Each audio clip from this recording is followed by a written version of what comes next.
오늘 함께 나누실 말씀은 이사야서 61장 1절에서 3절 말씀입니다. 아름다운 소식이란 제목으로 귀한 은혜 나누기를 원합니다. 이제 이사야서가 거의 끝나가죠. 66장까지니까. 그러니까 이제 61장 들어가면은 이제 말씀의 그 핵심적인 말씀들이 많이 나오고 있습니다. 그래서 오늘 어버이 주일이지만은 또 이사야서 61장 말씀을 통해서 하나님의 말씀을 다시 한번 새기면서 그 가운데 또 어버이의 사랑도 기억하기를 바라겠습니다. 요즘은 참 책을 보지 않는 시대가 온 것 같아요. 그렇죠? 세상에 참 놀라운 시대로 바뀌어가면서 없어지는 것들이 있고 잃어버린 것들이 많이 있습니다. 언제부턴가 우리 손에 책이 없어지기 시작했습니다. 컴퓨터 앞에서 모든 정보를 공유하고요. 또 컴퓨터 앞에서 모든 우리의 소통들이 되는 것 같습니다.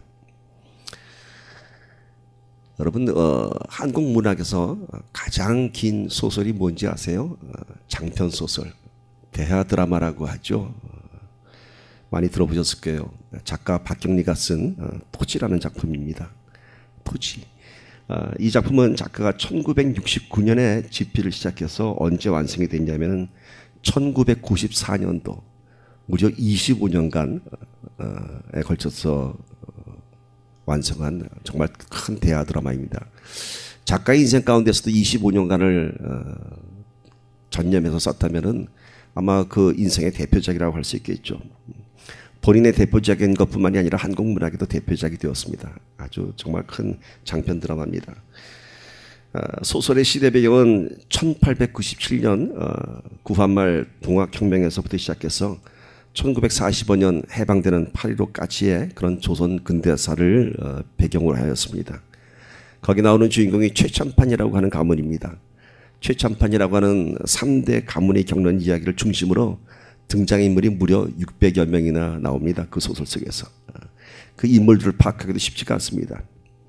이 토지라고 하는 소설의 주제는 뭐냐면은 격정의 한 시대를 살아가면서 겪게 되는 수많은 인생의 한에 관한 주제입니다. 한.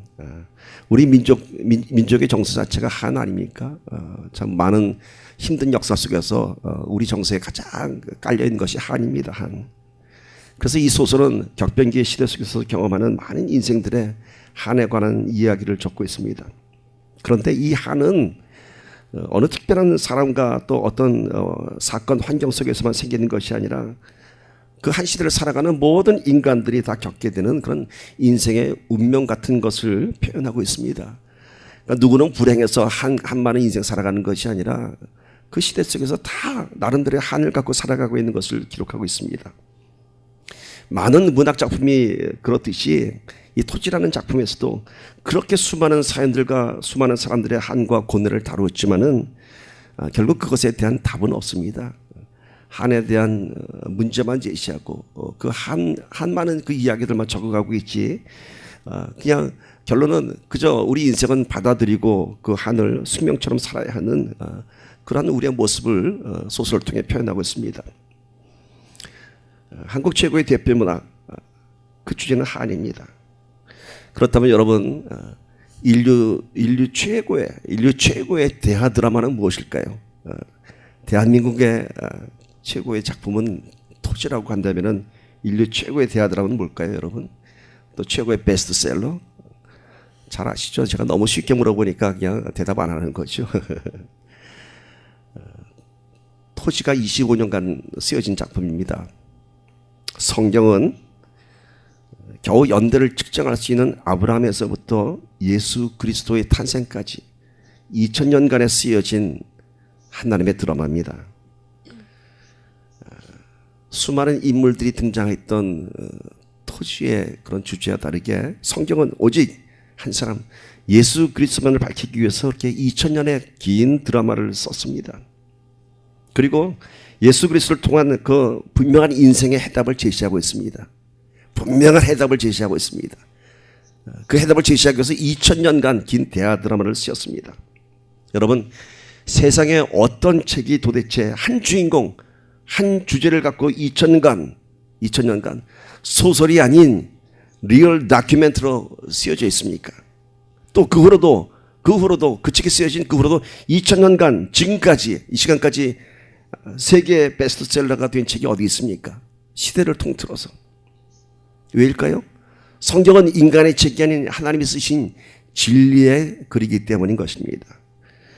인간이 그렇게 그 책을 오랫동안 그 가치를 부여할 수 없습니다. 그 안에 우리가 할 수 없는 놀라운 진리가 여전히 그 안에 담겨있기 때문에, 그 진리가 지금도 살아 역사하기 때문에 우린 지금도 그 말씀 속에서 늘 퀘션을 던져가며 하나님의 귀한 말씀의 은혜와 권능을 경험하고 있는 것입니다. 성경은 문학적으로도 아주 완벽한 구성을 갖고 있는 책입니다. 시가 있는가 하면은 역사 드라마가 있고요, 예언서가 있습니다. 오늘 우리가 요즘 묵상하고 있는 이사야서도 마찬가지입니다. 66장이라고 하는 참 긴 분량의 선지자의 글이 BC 5세기 남유다 왕국의 그런 멸망하는 시점에서부터 시작해서 결국은 1500년 후에 예수 그리스도를 향해서 지금 클라이맥스를 향해 달려가고 있습니다. 우리가 지금 이사야서 그 부분에 가 있습니다. 바벨론 포로되는 그 이스라엘의 암울한 시기에서도 시작해서 결국은 누구를 조명해가고 있냐면은 1500년 후에 이 땅에 오실 예수 그리스도를 조명하고 있습니다. 이제 그 메시아가 이 땅에 오심이 무슨 의미인지 오늘 61장에서는 아주 낱낱이 기록하고 있습니다. 자, 본문 말씀 보도록 합시다. 61장 1절부터 3절입니다. 주 여호와의 영이 내게 내리셨으니 이는 여호와께서 내게 기름을 부으사 가난한 자에게 아름다운 소식을 전하게 하려 하심이라. 나를 보내사 마음이 상한 자를 고치며 포로된 자에게 자유를, 갇힌 자에게 노임을 선포하며 여호와의 은혜의 해와 우리 하나님의 보복의 날을 선포하여 모든 슬픈 자를 위로하되 무릇 시온에서 슬퍼하는 자에게 화관을 주어 그 죄를 대신하며 기쁨의 기름으로 그 슬픔을 대신하며 찬송의 옷으로 그 근심을 대신하시고 그들이 의의 나무 곧 여호와께서 심으신 그 영광을 나타낼 자라 일컬음을 받게 하려 하심이라. 여기서 호칭되는 주어 나가 누굴까요? 나가 주 여호와의 영이 내게 내리셨으니 내게 기름을 부으사 나를 보내사. 누굴까요, 여러분? 이거를 기록한 이사야는 왕족이었으며 기름 부음 받은 선지자입니다. 그래서 당시의 사람들은 이사야의 이 선지자의 글을 보면서 아마 이 말씀의 주인공이 이사야겠거니 하고 생각했습니다. 이사야겠거니. 그러나 이사야의 시대가 지나가도 이 말씀의 성취가 이루어지지 않자 오히려 바벨론의 포로가 되자 사람들은 아마도 이사야를 엉터리 선지자라고 생각했는지도 모르겠습니다. 이 말씀이 기록되는데 이사야인 줄 알았는데 그런 일은 아직도 일어나지 않았습니다. 그런데 이 글이 쓰여진 1500년 후에 예수 그리스도께서 직접 당신이 이 말씀의 주인공이신 것을 당신이 직접 밝히셨습니다. 어느 6월절 날 회당에 올라오셔갖고 예수님께서 이 이사야서 61장의 주인공이 바로 나다 하고 말씀하십니다. 그 현장을 볼까요? 누가복음 4장 16절 21절 봅니다. 예수께서 그 자라나신 곳 나사렛에 이르사 안식일에 늘 하시던 대로 회당에 들어가사 성경을 읽으려고 서심해 선지자 이사야의 글을 들이거늘 책을 펴서 이렇게 기록된 데를 찾으시니 곧 주의 성령이 내게 임하셨으니 이는 가난한 자에게 복음을 전하게 하시려고 내게 기름을 부으시고 나를 보내사 포로된 자에게 자유를, 눈먼 자에게 다시 보게 함을 전파하며 눌린 자를 자유롭게 하고 주의 은혜의 해를 전파하게 하려 하심이라 하였더라. 책을 덮어 그 맡은 자에게 주시고 앉으시니 회당에 있는 자들이 다 주목하여 보더라. 21절 보세요. 이에 예수께서 그들에게 말씀하시되 뭐라고 그러시죠? 이 글이 오늘 너희 귀에 응하였느니라. 무슨 말씀인가요? 이 글이 너희 귀에 응하였느니라. 너희 앞에 쓴 내가 바로 이 글의 주인공이다 하시는 거죠. 이사야서 61장의 주인공은 바로 예수 그리스도였습니다. 그런데 이사야서는 마치 1500년 후에 그 긴 시간 후에 있을 일을 마치 현재의 일처럼 기록하였습니다. 그래서 마치 이사야가 지금 그 일을 감당하는 것처럼 기록하였습니다. 여러분, 제가 몇 번씩 얘기하지만은 하나님께서는 과거와 현재와 미래의 시절을 다 초월하셔서 말씀의 역사를 이루십니다. 그래서 우리가 볼 때는 과거이고 우리가 볼 때는 현재이고 우리가 볼 때는 미래이지만은 하나님의 입장에서 보면 다 동일한 시간입니다. 그래서 1000년이 1년 같고 1년이 1000년 같다고 같지 않습니까? 시간이라고 하는 것은 우리에게는 필요한 차원입니다. 그래서 우리에게는 오늘이 있고 내일이 있고 어제가 있습니다. 그러나 하나님께는 그런 시간이 필요 없습니다. 그 시간을 초월해서 존재하시는 분이기 때문에 과거와 현재와 미래가 없으십니다. 시간은 유한한 시간을 살아가는 우리가 정한 것이고 우리가 그 속에 얽매여 있는 것이지, 하나님께서는 무한한 시간 속에서, 영원한 시간 속에서, 모든 시간 속에서 역사하시고 임재하십니다. 그래서 하나님의 말씀은 시간과 공간을 초월해서 역사하시는 것입니다. 그러니까 오늘 이사야서 61장의 말씀은 바로 예수님이 태어나신 그 당시의 말씀만이 아니라 이미 500년 전에 이사야를 통해서 그 말씀이 선포되었고 1500년에 예수님께서 오셨고 오늘 우리가 또 그 말씀을 보고 무려 얼마입니까? 무려 약 2500년의 그런 시간들 속에서 하나님께서는 동일하게 역사하신다는 겁니다. 그러니까 오늘 이 말씀은 예수님께서 오셨던 그 말씀 당시의 상황이 아니라 또 바벨론이 포로로 끌려가는 그 당시의 상황이 아니라 바로 오늘 우리에게 주시는 말씀입니다. 바로 오늘 우리에게 주시는 말씀입니다. 그래서 성경은 1500년 후의 일을 마치 이미 이루어진 시간처럼 기록하기도 하고 또 과거의 사건을 마치 현재의 사건처럼 기록하기도 합니다. 모든 예언의 말씀은 장차 이루어질 일이 아니라 이미 우리 삶 속에서 이 시대 속에서 이루어진 일로 믿어야 하는 것입니다. 또한 2000년 전에 예수 그리스도의 모든 사역은 과거의 역사 속에서 묻혀있는 사건이 아니라 과거의 사건이 아니라 지금 이 순간 이 시대에서도 살아 역사하시는 하나님의 권능인 것입니다. 예수님 계실 때에서만 역사하시는 것이 아니라 지금도 예수님께서는 이 자리에 와 계신 것입니다. 성령으로 오셔서 그 당시 초대교회 역사가 지금도 나타나는 것입니다. 그것을 믿는 것이 우리 그리스도를 믿는 성도들의 모습인 것입니다. 우리에게는 2000년 전의 일, 너무 오래된 일이라고 하지만은, 그래서 성경 속에만 있는 일이라고 하지만은 하나님 입장에서는 과거가 아니라 지금 현재의 역사입니다. 그래서 오늘 이 순간에도 예수 그리스도의 권능과 임재는 지금 우리 가운데 임재하시는 것입니다. 옛날 이야기가 아닙니다. 그래서 오늘 이사야 61장에 기록된 1절부터 3절의 말씀이 오늘 어떻게 역사하는지 한번 보도록 합시다. 1절 말씀 다시 보세요. 주 여호와의 영이 내게 내리셨으니 이는 여호와께서 내게 기름을 부으사 가난한 자에게 아름다운 소식을 전하게 하려 하심이라. 나를 보내사 마음이 상한 자를 고치며 포로된 자에게 자유를, 갇힌 자에게 노임을 선포하며. 오늘 하나님의 영이 이 자리에 오셔서 오늘 우리를 기름 부어주시고 우리 가난한 자에게 아름다운 소식을 전한다고 하십니다. 마음이 상한 자를 고쳐주시고 포로된 자에게 자유를 주시고 갇힌 자에게 노임을 주신다고 합니다. 먼저 가난한 자에게 아름다운 소식을 준다고 합니다. 예수님께서도 이 땅에 오셔서 실제로 예수님이 찾아가신 사람들은 다 누군가요? 가난한 사람들이었습니다. 소외된 사람들이었고요, 병든 자들이었고요, 귀신 들린 자들이었습니다. 예수님께서 부르신 제자들은 어떤 사람들이었습니까? 어부들이었고 세리들이었고 다 가난한 자들이었습니다. 여러분, 왜 예수님께서는 가난한 자들에게 오셨을까요? 세상 사람들의 방식하고 다르지 않습니까? 세상 사람들은 무슨 일을 하려면 누구를 찾아가죠? 권세 있는 자들부터 찾아가지 않습니까? 세상에 빽 있는 자들 찾아가지 않습니까? 그래서 그들을 통해서 뭔가 하려고 하지 않습니까? 아마 예수님도 차라리 유대 왕과 종교 지도자들부터 찾아가서 그들을 먼저 변화시켰으면 이스라엘의 귀족들, 이스라엘의 부자들, 그런 종교 지도자를 변화시켰으면 복음이 더 쉽게 전파되지 않았을까요? 핍박도 없었고 그들의 백을 통해서 복음이 전파되었으면 더 쉬웠을 텐데.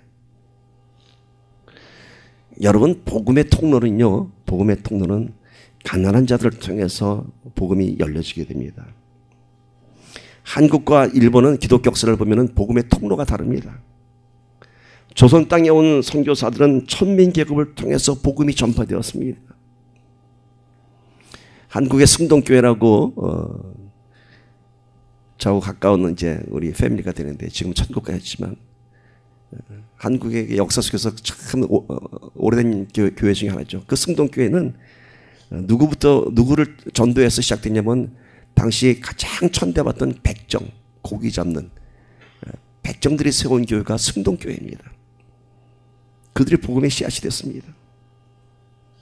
그렇게 조선 땅의 선교사들은 소외된 사람들, 낮은 자들, 예수님처럼 그렇게 해서 이 땅에 참 놀라운 복음의 열매를 맺었습니다. 일본에는 우리 조선보다 더 먼저 선교사가 들어갔습니다. 그런데 일본은 지금도 미신 믿는 나라예요. 왜 실패한지 아세요? 일본의 선교사들은 가난한 자들부터 간 것이 아니라 일본의 귀족들, 일본의 그런 왕족들을 통해서 먼저 복음을 전파했습니다. 그들은 예수를 안 받아들였습니다. 그 선교 전략은 철저히 실패하고 말았습니다. 왜일까요? 그들에게 왜 예수가 필요하겠습니까? 지금 잘 먹고 잘 사는데, 지금 왕족인데, 지금 귀족인데 뭐가 필요해서 예수를 받아들이겠습니까? 그러나 가난한 자들에게는 예수 그리스도의 복음이 삶의 소망이었습니다. 가난한 자들에게는 예수 그리스도가 바로 아름다운 소식이었습니다. 그러나 부자에게는 예수가 참 부담스러운 소식이었습니다. 당시의 바리새인들, 종교 지도자들, 예수 그리스도가 아름다운 소식이 아니라 참 불편한 존재였습니다. 그들의 기득권을 잡아 흔들었던 예수님 참 불편했습니다. 여러분 잘 아시는 젊은 부자 관원도 영생에 관심이 있었지만은 예수님께서 뭐라고 그러셨어요? 너의 모든 재산을 다 팔아서 가난한 자들에게 나누어 주고 나를 따라오라 하니까 젊은 부자 관원이 매우 심기가 불편해하면서 돌아섰습니다. 우리 한번 마음속에 질문을 던져봅시다. 나는 가난한가? 나는 부자인가? 나는 가난한 자인가? 나는 부유한 자인가? 내가 갖고 있는 통장의 돈과 부동산의 가치 기준을 물어보는 것이 아닙니다. 나는 예수님을 갈망하는 자인가? 아니면 예수님에 대해서 불편해하고 있는가? 여러분 다시 한번 내 신앙을 깊이 들여다봅시다. 나는 예수 믿는 것 때문에 정말로 내가 그 안에서 삶의 소망을 찾고 난들 예수님을 이렇게 갈망하는 자인가? 아니면은 교회는 나오지만은 왠지 좀 불편한 것들, 이 말이 있다 하지 않는지 봅시다. 우리 신앙의 상태를 평가하려면은 내가 예수님에 대해서 어떠한 반응을 보이는가를 보면은 분명하게 알 수 있습니다. 예수님이 나한테 어떤 존재인가? 나는 예수님을 갈망하는가? 아니면 예수님 때문에 내가 불편해하면서 살고 있는가? 그거 보면 압니다. 내 심령이 가난하면은 예수님을 찾게 되었습니다. 갈망하게 되었습니다. 주 예수여 어서 오시옵소서. 나를 도와주시옵소서. 천부여 내가 손들고 나옵니다. 그러나 내 심령이 부요하면은 내 인생에 예수님보다 더 소중한 것들이 많이 있으면은 주 예수여 누군지는 알겠지만은 나중에 오시옵소서. 나중에 오시옵소서. 그런데 우리 예수님은요 매우 인격적이셔서 우리의 의견을 그대로 받아들이십니다. 나중에 오지. 강제로 오지 않습니다. 그러나 결국은 우리를 너무도 사랑하셔서 우리가 나중에 오셔서 불편해 하더라도 결국은 우리의 심령을 깨뜨리십니다. 우리를 가난하게 만드십니다. 가난하지 않고서는 예수 찾지 않는 자들이기 때문에 우리 예수님께서 우리의 모든 상황 속에서 우리를 막 망가뜨린다, 깨뜨립니다. 왜? 가난한 자라고 되라고, 가난해서 나를 찾으라고. 여러분 봅시다. 내 삶에 어려움이 있습니까? 고난이 있습니까? 고통이 있습니까? 왜 그럴까요, 여러분? 내가 예수님 때문에 지금 불편한 자인가? 정말 예수를 찾는 자인가? 한번 그것을 통해서 다시 한번 깊이 주님을 찾는 저와 여러분 되기를 소망합니다. 스스로 예수님께 갈망하는 마음으로 나오도록 우리를 깨뜨리십니다. 우리 심령 안에 들어오시기 위해서. 우리가 그렇게 완악하기 때문에, 예수를 받아들이지 않기 때문에 우리를 깨뜨리시는 겁니다. 저도 그랬습니다. 인생 즐길 것 다 즐기고 누릴 것 다 누린 다음에 그 다음에 주 예수를 내 삶 속에 오시옵소서. 그런 야무진 꿈이 있었습니다. 60까지 열심히 살다가 60 넘으면은 그때 예수 잘 믿어야지. 전 어려서부터 교회를 나갔거든요. 사무엘처럼 저렇게 이뻤었는데 인생 살다 보니까 그래서 늘 사무엘이 나이 먹는 게 전 걱정이 돼요. 어떻게 그 인생 공부를 지나갈까. 그런 야무진 꿈. 나는 하나님이 얼마나 좋은지도 알고 예수님이 얼마나 좋은지도 압니다. 그러나 일단 한 60까지는 좀 나도 좀 인생을 좀 즐기다가 그때 돌아가죠. 참 야무진 꿈을 꿨습니다. 그런데 예수님께서 저를 깨뜨리시더라고요.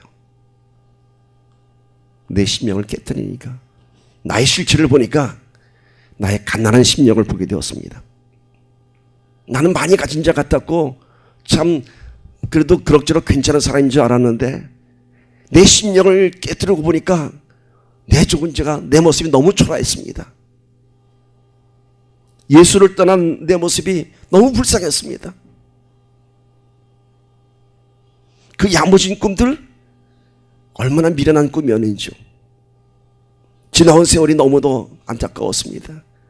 지나간 세월들이 60이 되기를 기다리면서 그때까지만 인생을 엔조이하겠다는 그 생각이 얼마나 헛막한 생각이지.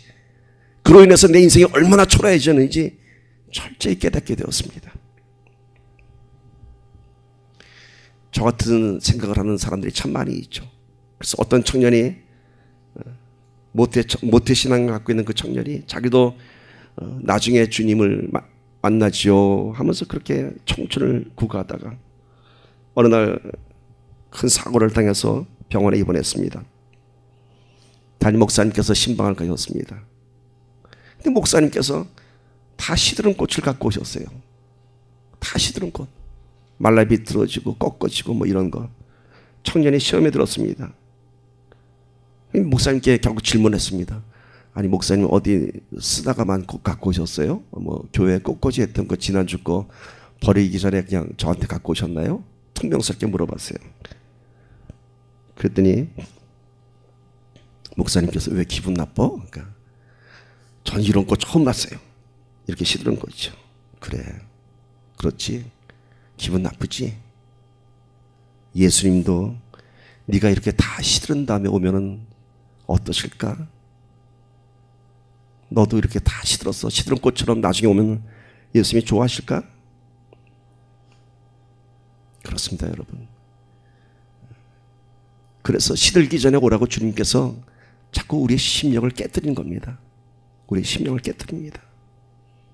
하루라도 빨리 내 심령을 깨뜨리고 주님 앞에 가난한 자가 되어서 나온 자가 복이 있는 사람입니다. 심령에 가난한 자는 복이 있나니 천국이 저희 것이며. 오늘 보니까 가난한 자에게 아름다운 소식을 전한다고 합니다. 무슨 아름다운 소식일까요? 내 영혼의 가난함이 해결되면은 인생이 아름다워집니다. 여러분, 내 영혼의 가난함이 해결되면은, 내 영혼의 초라함이 해결되면요 인생이 바뀌어요. 인생이 아름다워져요. 다 고백하지 않았나요, 여러분? 성령 받았을 때 그 충격, 그 놀라움, 그 감사. 저 하늘과 저 나무는 어제 보던 하늘과 나무 다 똑같은데, 내 옆에 아내, 내 옆에 남편, 아이들 다 똑같은데, 가족인데, 가난한 심령 가운데 내 심령이 깨어지고 나니까 내 영혼이 아름다워지니까 모든 것이 다 아름다워지지 않습니까? 세상은 변한 것이 없는데 내 영혼이 아름다워지니까 모든 것이 다 아름다운 것입니다. 인생이 아름다워지는 것이에요. 가난한 자에게 아름다운 소식을 전하는 것은 바로 이겁니다. 예수가 네 심령에 들어가면 네 인생이 아름다워질 것이다. 그뿐인가요, 여러분? 예수 잘 믿으면 정말 아름다워집니다. 정말 아름다워져요. 영적인 아름다움이 내면에서부터 다 흘러나옵니다. 그 어떤 젊음보다도 아름다운 모습이 그 안에 있습니다. 내면에서 나오는 영적인 안정감, 성숙함, 평강, 어떤 영적인 카리스마, 이런 것이 참으로 아름답습니다. 그래서 여러분 신앙생활 잘하는 사람 보면요, 그냥 아름다워요. 그냥 아름다워요. 옆에 사람 한번 보세요. 어떠십니까? 어떠십니까? 내 마음이 아름다우면 옆에 있는 사람이 아름답게 보입니다. 어떤 사람은 알아가면서 점점 실망하는 사람이 있는가 하면은, 어떤 사람들은 처음엔 별로였는데 알아갈수록 참 신뢰가 가고 마음을 열고 싶은 사람들이 있습니다. 그렇죠? 처음에 참 호감이 갖고 참 좋아하는데 자꾸 알다 보니까 실망하게 되고 미워지게 되고, 그 깊은 속을 보니까 처음하고 전혀 다릅니다. 외면의 모습보다 내면의 모습을 점점 알아가면서 그 평가가 달라집니다. 전 얼마 전 문득 그런 생각이 들었습니다. 오늘 이 말씀을 준비하면서 든 생각이 아니라 얼마 전에 혼자 스스로 그런 생각했어요. 이렇게 오래 목회를 하다 보니까 성도들하고도 저도 여러분과 이제 10년이 된 것 같아요. 물론 저쪽 아담습도 하면은 아마 17년, 18년 되는 것 같아요. 그렇죠? 우리 은집사님, 차이사님은 그렇게 됐어요. 저하고 참 오랜 세월 우리 서로 알아가고 있습니다. 그러면서 그런 생각 들었어요. 이렇게 오랜 세월 같이 하는 성도들을 보면서 가까이 할수록, 더 많이 알수록, 오랫동안 볼수록 실망을 주는 목사가 아니라 알아가면 알아갈수록 더 신실한 목사가 되어야겠다, 그런 생각했어요. 제 마음에. 누군가는 더 오래가면서 서로 실망하고 마음이 참 강박해지는데, 제 마음에 소망이 있다면 알아가면서 점점 더 서로를 사랑하고 서로를 신뢰하는 사이가 됐으면 좋겠다. 실력 있는 목사가 되는 것이 아니라 나의 가난함마저도 다 내어놓을 수 있는, 차라리 가난함을 자랑할 수 있는 목사가 되었으면 좋겠다, 그런 생각이 들었습니다. 혹시 저의 부족한 점이 보이면 부족한 점 그대로 받아들여 주세요. 바울이 자신의 약한 것을 자랑한다고 하지 않습니까, 여러분? 참 공감합니다. 저도 제 자신을 꾸미고 싶지 않고 그냥 있는 그대로 여러분과 이렇게 가고 싶습니다. 진실한 모습으로. 부족한 것은 부족한 대로 그냥 내어놓으면서 꾸미지 않고, 오직 우리의 약한 데서 예수님의 능력이 드러나게 되었습니다. 서로 약한 것을 보면서 실망하지 말고 그 가운데 역사하시는 하나님의 강한 권능을 보고 신실한 저와 여러분 되기를 축복합니다. 그래서 우리 은혜 안의 교회는 서로 시간이 지나갈수록 더욱더 아름다운 교제가 있기를 바랍니다. 그런데요, 사탄은 이런 오랫동안의 만남, 친밀함, 서로 깊이 잘 알아갈수록 아주 리얼하게 역사합니다. 더 많이 알아갈수록 사탄은 우리 속에 좋은 점보다는 단점을 더 보게 하고요, 자꾸 다른 사람과 비교하게 되고 사이를 갈라놓게 됩니다. 안에 미운 털이 박히게 합니다. 여러분, 사탄의 역사입니다. 미운 거 보지 마시고 미운 것을 약한 것으로 받아들이시고 덮어주는 우리가 되기를 바랍니다. 신천지 이단의 수법이 뭔지 아세요? 교회 들어와서 굉장히 열심히 합니다. 다 모든 사람과 가까워집니다. 그러면서 그 친밀함을 통해서 슬슬 판단을 하기 시작합니다. 누구를 판단하냐면 교회 사역자들을 판단합니다.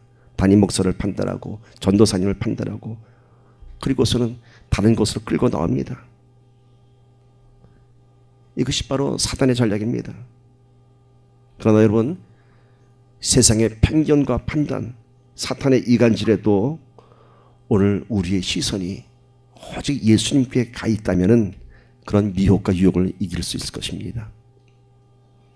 세상의 소리를 듣지 마시고 세상의 평가를 듣지 마시고 오직 우리의 심령이 가난한 심령이 되어서 예수님한테만 가 있다면 우리는 신실한 자가 될 것입니다. 여러분, 말레리나들이 보면은 막 한 동작을, 턴하는 동작을 막 돌아가죠. 그거 보면서 어떻게 저렇게 돌지? 어지럽지 않을까? 어지럽지 않을까? 그런데 가만 보면 좀 도는 턴하는 동작이 좀 특이한 것이 있어요. 뭐가 있냐면 몸이 돌아가는데 얼굴이 맨 마지막에 돌아가요. 그러니까 몸통이 돌아갈 때 같이 이렇게 돌아가는 게 아니라 얼굴은 끝까지 있다가 맨 마지막에 얼굴이 획 돌아가요. 무슨 인형처럼. 그게 왜냐하면요, 그 수십 바퀴를 돌면서 어지럽지 않으려면 눈이 한 곳을 집중한다고 합니다. 한 곳을 보고 있다가 마지막 순간에 돌려서 얼른 다시 그 자리를 본다고 합니다. 그럼 수십 바퀴를 돌아도 어지럽지 않다고 합니다. 김연아 선수가 피겨스키에서 도는 그거와는 좀 달라요. 김연아 선수가 도는 그 스핀 속도는 너무 빨라서 한 곳을 볼 수가 없고, 그건 또 다른 훈련 방법이 있는 것 같습니다. 여러분, 예수님만 바라보면 우리가 흔들리지 않을 수 있습니다. 어지럽지 않습니다. 우리의 내면이 아름다워질 수 있습니다. 신앙생활을 성공하기 위해서는요, 내 삶 속에서 변화가 시작돼야 됩니다. 남자들이 운동할 때 무슨 맛으로 운동하는지 아세요? 몸에 변화가 일어나거든요. 근육이 생기거든요. 그 맛에 무거운 거 들고 운동하는 거예요. 신앙생활도 마찬가지죠. 내가 예수님을 알아갈수록 내 삶 속에 변화가 나타나야 되는데, 변화가 없으면 그 신앙생활은 재미가 없죠. 실패하게 됐습니다. 예수님 때문에 날마다 우리는 아름다워져야 됩니다. 내 마음과 내 성품이 다듬어지고 변화될 때에 내 스스로도 내 신앙에 대해서 인정하게 되고, 남에게는 예수 그리스도를 전할 수 있는 증거자가 되는 것입니다. 변화돼야 돼요. 그런데 예수 믿으면서도 여전히 변화되지 않은 이유는 뭘까요? 사람들이 그러죠. 인간 변화하지 않는다고. 왜 그런지 아세요? 왜 변화하지 않은지 아세요? 아직 내가 가난하지 않기 때문에 그래요. 아직 가난하지 않아요. 아직 깨지지 않았어요. 아직 뭔가 내가 예수님 때문에 불편한 것이 있는 상태를 적당히 유지하고 있기 때문에 변화하지 않아요. 그래서 아름다운 신앙의 모습보다는 내면의 완악한 모습들이 점점 더 강해지고 그것이 흘러나옵니다. 그런데 우리 예수님께서는요, 그런 우리를 보면서 가만히 계시지 않으세요. 더 적극적으로 개입하십니다. 아름다운 소식을 전하는 단계에서 넘어가서 이제는 내가 너희들을 고치겠다라고 하십니다. 그러니까 예수님께서 일리 와라 하고 초대하는 게 아니라 이제 내가 가겠다라고 합니다. 그래서 오늘 말씀 보니까 나를 보내사 마음이 상한 자를 고치며 포로된 자에게 자유를, 갇힌 자에게 노임을 선포하며, 하나님께서 예수를 보내셨습니다. 내가 가겠다고 합니다. 여러분, 세상에 어떤 신이 인간을 찾아오는 신이 있습니까? 어떤 종교가 인간을 찾아옵니까, 여러분? 다 인간이 신을 찾아가야 합니다. 신을 찾기 위해서 성황당을 찾아가고 깊은 산속을 들어가고 수많은 고행의 길을 가야 됩니다. 왜? 신을 만나기 위해서. 오체투지라고 아세요? 티벳의 성지를 가기 위해서 그 사람들이 오체가 투지가 뭐냐면 몸의 5군데를 땅바닥에다 다 엎드리는 거예요. 이마와 두 팔과 두 무릎, 발을. 그러면서 그 성지까지 올라가는 그 고행의 길을 갑니다. 인간은 신을 만나기 위해서 그런 고행의 길을 가고 있어요. 왜? 찾아가야 만나기 때문에. 그러나 우리 하나님께서는 우리를 찾아오셨는데 그냥 찾아오시지 않으셨어요. 고행의 길을 스스로 감당하셨어요. 고행의 길을 그 높고 높은 곳에서 이 땅에 내려오셨어요. 예수 그리스도가 그렇게 그 천한 모습으로 오셨어요. 고행의 길을 가셨고 결국은 십자가를 지었습니다. 왜요? 마음이 상한 자를 고치고 포로된 자에게 자유를, 갇힌 자에게 노임을 선포하기 위해서 예수님께서는 스스로 상한 자가 되었고 스스로 포로가 되었고 스스로 묶인 자가 되었습니다. 오늘 이사야서 61장의 말씀은 우리에게는 놀라운 회복의 말씀, 축복의 말씀이지만은 하나님의 입장에서 보면은 스스로 고통을 짊어질 수밖에 없었던 그런 고귀한 사랑의 이야기입니다. 마음이 상한 우리를 고치기 위해서, 포로된 우리를 자유하게 하기 위해서, 묶여있는 우리들을 풀기 위해서 하나님께서, 예수 그리스도께서 이 땅에 그렇게 상한 자가 되어서 오셨고 포로되셨고 묶이셨습니다. 그것이 뭔가요? 하나님의 놀라운 사랑이죠. 그 십자가의 사랑을 통해서 비로소 우리가 이제 마음의 상함이 치유가 되고 우리 안에 내면의 변화가 일어나는 것입니다. 여러분, 인간의 변화는요, 어떠한 가르침이나 프로그램이나 훈련으로는 절대로 변화되지 않습니다. 잠깐은 마음의 감동이 있습니다. 그러나 변화되지 않아요. 변화는 오직 하나님의 사랑을 통해서만 이루어지는 겁니다. 놀라운 하나님의 사랑을 경험했을 때 비로소 내가 변하는 거예요. 심판이 아니라 우리의 그 무서운 죄를 용서하시는 하나님의 사랑 안에서 우리는 비로소 진정한 회개를 할 수 있고 그 회개를 통해서 변화되는 것입니다. 회개는 우리의 죄의 실체를 고백하는 것이 아니라 회개는 하나님의 사랑을 경험하는 것입니다. 하나님의 사랑을 경험함으로써 내가 그 앞에 내 죄를 내려놓는 것입니다. 오늘 어버이 주일입니다. 우리 어버이들이 우리를 위해서 어떠한 인생을 사셨을까요? 우리 부모님들이 어떤 인생을 사셨을까요? 또 우리는 우리의 자녀들을 위해서 지금 어떠한 모습으로 살아가고 있습니까? 우리 부모님은 우리의 가난을 해결하기 위해서 당신들이 그 가난을 다 짊어지셨습니다. 우리의 자유함을 위해서 당신들 인생의 자유를 다 포기하셨습니다. 그리고 저와 여러분도 그러지 않습니까? 우리의 자녀를 위해서 우리들이 가난을 짊어지고 우리들의 권리를 포기하고 우리의 자유함을 다 내려놓지 않았습니까? 저는 요즘 더욱더 얼굴이 붉어지고 마음이 무거워지는 일들이 많습니다. 어버이주일이라서 그런 것이 아니라 그런 마음이 늘 내 밑바닥에 깔려 있습니다. 지나온 내 인생을 돌아보면 얼마나 부끄러운지요. 얼마나 부끄러운지요. 특히 저희 아버님, 저희 어머님, 또 지금 같이 지내고 있는 모든 형제들에게 얼마나 죄송스럽고 얼마나 부끄러운지 모르겠습니다.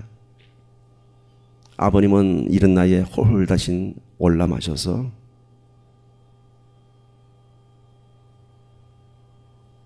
그 힘든 시대를 살아오셨고 모두가 가난했던 시대, 그 시대를 살아오셨어요. 우리 6 형제를 키우면서 얼마나 많은 가난을 짊어지셨는지. 우리 어머님은 문안동녀 외동딸이었습니다. 신의주에서 많은 땅을 가진 부자의 딸이었지만 월남하면서 아무것도 갖고 내려오지 않으셨습니다. 여전히 가난한 시대를 살으셔야 했습니다. 그 부모님들의 나에 대한 기대가 얼마나 크셨을까. 하나밖에 없는 아들. 그 기대를 철저히 무너뜨린 내 젊은 날들을 기억하면서 너무나 얼굴이 뜨겁습니다. 막 한스럽습니다. 그래도 언제나 나를 덮어주셨고 큰소리 한번 내지 않으셨던 그 부모님. 아버님은 제가 목사가 되는 것을 못 봤지만 어머님은 제가 이 어려운 목회하는 것까지 다 보시면서 늘 그러셨어요. 내가 우리 제 목사 목회 성공하는 거 꼭 보고 가야지 그러셨습니다. 그게 어머님 마음이셨어요. 늘 어려운 목회 현장을 보면서 안타까워하셨죠. 이런 생각들 하면은 늘 가슴이 메워지고 눈물을 참느라고 좀 먹먹해집니다.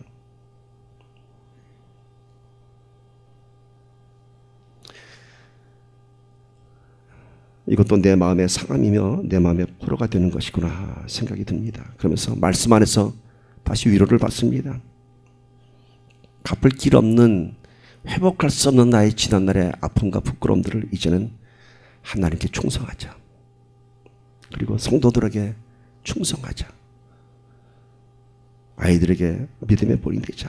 그런 각오를 다 해봅니다. 언젠가 천국에서 만나는 날, 그날도 나를 위로하며 사랑해 주실 부모님을, 그 얼굴들을 그려봅니다. 오늘 우리는 참 한이 많은 인생을 살아가고 있습니다. 이민자의 삶이 다 누구에게나 아픔이 있죠. 우리가 그것을 어디서 회복할까요? 어디서 보상받을까요? 어떻게 한국에 계신 부모님들께 우리의 그 못다한 것들을 어떻게 갚아드릴까요? 우리 좋으신 하나님께 그 못한 것들을 다 드리면서 하나님 안에서 위로받는 저와 여러분 되기를 축복합니다.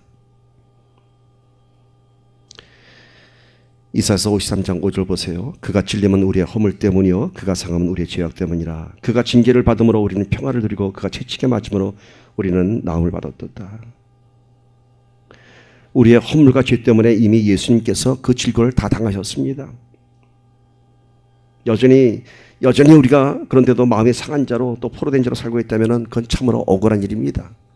예수님께서 그 죄값을 다 지불했는데 여전히 내가 묶여서 살고 있다면, 여러분 오늘 말씀은 우리에게 아름다운 소식을 전하며 마음이 상한 자를 치유하시고 포로된 자에게 노임을 주며 묶인 자를 풀어준다고 합니다. 우리 안에 있는 그 한 많은 이야기들이 예수님의 말씀 안에서 그 묶임들이 다 풀어지기를 축복합니다. 주님 안에서 이제 정말 아름다운 우리 인생의 이야기들을 다시 써가기를 바랍니다. 오늘 예수님께서 다 이미 질고를 감당하셨습니다. 여러분 더 이상 괴로워하지 마세요.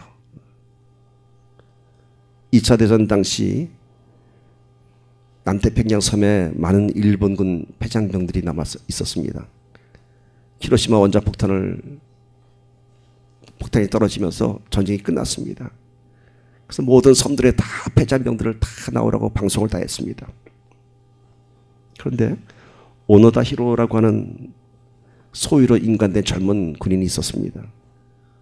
모든 사람들이 다 전쟁이 끝났다고 다 본고로 돌아가는데 이 오노다 히로 소위는 전쟁이 끝난 것이 아니라고, 저거 다 속임수라고, 우리를 끌어내기 위해서 거짓 방송하는 거라고 그러면서 30년간 필리핀의 루방이라는 작은 섬에서 몇몇의 군사들과 같이 버텼다고 합니다. 결국 하나하나 다 죽어나가고 혼자가 남았습니다. 뿌려지는 삐라도 안 믿고 가족들이 찾아와서 방송을 해도 안 나갔습니다. 다 나를 끄집어내기 위한 거짓이라고. 결국 1974년도에 그 섬에서 나왔다고 합니다. 22살에 들어가서 52살에 자유의 몸이 되었습니다. 그 섬에 22살에 들어가서 23살에 이미 전쟁은 끝났는데 이미 모든 것이 다 상황이 끝나고 자기의 나라 돌아갈 수 있었는데 무려 30년을 그 땅에서 여전히 패잔병으로 살았습니다. 아마 그는 52살에 일본 땅으로 돌아가고 나서도 다시 그 나라에서 적응하는데 많은 세월이 흘렀을 것입니다. 세상에 평화가 왔는데 혼자 외롭게 투쟁했던 그 30년의 세월, 안타까운 세월입니다. 오늘 우리가 여전히 아름다운 소식을 들으면서도 스스로가 포로가 되어서 사는 그런 어리석은 영혼이 되지 않았는지 한번 돌아봅시다. 여러분 우리 안에 자유함이 선포되었습니다. 제가 처음에 얘기했죠. 하나님의 말씀은 과거와 현재와 미래를 다 초월하신다고. 그래서 오늘 지금 우리는 자유할 수 있는 것입니다. 오늘 우리의 마음의 상함이 다 치유받을 수 있는 것입니다. 성도라고 하면서도 여전히 세상과의 싸움 속에서 여전히 헤어나오지 못하고 있다면 우리 주님께서 안타까워하실 것입니다. 오늘 우리 이 시간 선포합시다. 나는 아픔에서 그 치유함 받은 사람인 것을, 아름다운 소식을 전하는 자가 되어야 할 줄 믿습니다. 대하 드라마 토지는 수많은 사람들의 인생을 통해서 결국은 해결할 수 없는 인간의 한을 그리도 길게 써내려갔지만은 성경은 오직 예수 단 한 사람을 위해서 2000년의 긴 슬픈 이야기를 해피엔딩으로 완성하고 있습니다. 2절 3절 보세요. 여호와의 은혜의 해와 우리 하나님의 보복의 날을 선포하며 모든 슬픈 자를 위로하되 무릇 시온에서 슬퍼하는 자에게 화관을 주어 그 죄를 대신하며 기쁨의 기름으로 그 슬픔을 대신하며 찬송의 옷으로 그 근심을 대신하시고 그들이 의의 나무 곧 여호와께서 심으신 그 영광을 나타낼 자라 일컬음을 받게 하려 하심이라. 여호와의 은혜의 해가 선포되었습니다. 여호와의 은혜의 해는 희년입니다. 7년에 한 번씩 7년째 된 날은 안식년이고요. 그것이 7번이 반복이 되면 50년째는 모든 빛이 다 탕감이 되고 모든 땅이 다 풀어집니다. 여호와의 은혜의 해입니다. 오늘 우리 인생에 그런 희년이 선포됐습니다. 하나님께서 직접 오셔서 나를 구원해준 그 은혜를 선포해야 합니다. 슬픈 자를 위로하라 합니다. 우리가 먼저 위로받은 자가 되어야 됩니다. 슬퍼하는 자에게 화관을 준다고 합니다. 사망에서 생명의 멸류관을 주신다고 합니다. 죄를 대신해서 기쁨의 기름으로 슬픔을 대신한다고 합니다. 슬픔 대신 기쁨을 주십니다. 찬송의 옷으로 그 근심을 대신 하나님을 찬양하는 저 여러분 되기를 축복합니다. 오늘 다시 한번 우리 진실한 찬양이 고백되기를 소망합니다. 찬양은 아름다운 우리 신앙의 고백입니다. 우리에게 영원한 생명이 있기에, 천국의 소망이 있기에, 그래서 슬픔이 기쁨이 되고 근심이 찬송이 되는 것입니다. 오늘 이사야서 61장 1절 3절의 말씀, 그 아름다운 소식이 다시 여러분 심령 가운데 새롭게 선포되기를 주님의 이름으로 간절히 축원합니다. 우리 한번 말씀을 다시 한번 정리하면서 마음속에 한번 심어봅시다. 나는 가난한 자인가? 나는 예수님 때문에 불편한 자인가? 다시 한번 되돌아봅시다. 가난한 자에게 아름다운 소식을 준다고 하는데 나는 그것이 불편한 소식이 아닌지, 오늘 주님께서 이렇게 선포하신 그 자유의 선포가 정말 진정한 자유를 누리는 우리가 되기를 간절히 소망합니다. 우리 함께 기도합시다.